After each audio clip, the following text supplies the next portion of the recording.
Now, I want to also ask you one more thing, asking you about how a lot of times when I say PCOS is not just about menstrual cycle not being regular, that might be one of the PCOS, which is the syndrome, but it could be many other things, especially for us as dermatologists. They present to us with acne, with excessive hair fall, with male pattern hair or the terminal hair that we call it on the face and male patterned growth.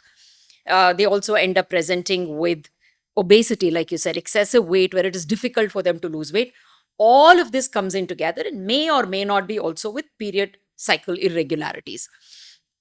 I want to ask you, in such case, what triggers PCOS? So, PCOS is actually a heterogeneous condition, and more than 100 conditions actually cause it. But the underlying cause of PCOS is, I call it in a simplified term, diabetes of the ovaries. Yeah, I've heard you Fundamentally, say what that. happens is that our ovaries, which have two functions, one is to make estrogen to prepare the ovulation, and second is, of course, ovulation. And once ovulation occurs, to make the progesterone. But ovarian health, ovary gets energy from glucose. And for the glucose to enter every cell, we need insulin. And therefore, there is insulin resistance of the ovaries or type 2 diabetes of the ovaries. And then you get PCOS. Why do you get this? It is all linked to our lifestyle. Okay, we eat too fast, we eat the wrong food, we eat too much of carbs and fats and too less of proteins. We don't eat on time, we skip meals. Then we love to take and give stress. Then of course we don't sleep. And the biggest challenge which I feel, which is leading to a pandemic of PCOS today in modern women, is the digital intoxication.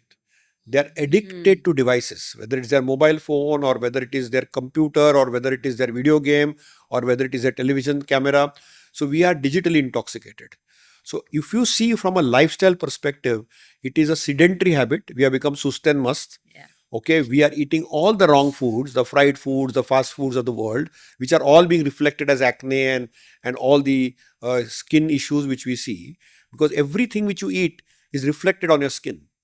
So we need to ensure that you are actually causing diabetes of the ovaries, which is disordering your estrogen, progesterone, and instead of making the female hormone, the women start making up a little bit of the male hormone. Or even if the male hormone is normal, the skin becomes exquisitely sensitive. And then the skin makes its own testosterone. Correct. And that causes hair fall. And then they think they are getting bald. And then, these all things come, it's all linked to lifestyle. So I think we need to eat slowly. We need to eat on time. If you want to lose weight, you should have a large breakfast, moderate lunch, light dinner. If you want to gain weight, do the reverse. Okay. Then, we need to eat slowly. We need to eat on time. We need to avoid fried food, fast food, sweets and dry fruits, except almonds and walnuts maybe. And then we need to at least clock 8 to 10,000 steps a day. Even if you do 1,000 steps 10 times a day, build some muscle, do some yoga, do some meditation, that's great. But the younger generation doesn't feel yoga is fashionable. They feel it's for only the senior citizens like us. And therefore, it's important to recognize that we need to be physically active. And then we need to sleep for a good 7 hours. Don't sleep less than 5 hours.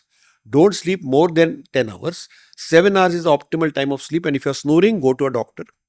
So it's important to have sleep, physical activity, and diet. And beyond that, do a digital detox. Half an hour before going to sleep and half an hour after getting up from sleep, don't see your mobile phone or WhatsApp.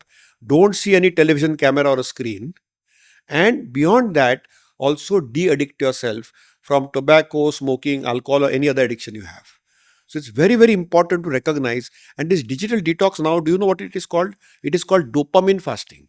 We have heard of different types of fasting, right? Yeah, There's religious dopamine. fasting, Yeah. then they have intermittent fasting, and this digital detox is called as dopamine fasting. So I tell all the Gen Z or the Gen Next or the modern young kids which are off the block, who know much more than you and me, Exactly. through the social media, Yeah. they need to do dopamine fasting or a digital detox for an hour every day. And that 50% of the problems, if they correct this, the hormones will resurrect to normalcy.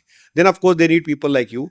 Rarely they need people like me. So, this, guys, coming straight from Dr. Shashank Joshi's mouth.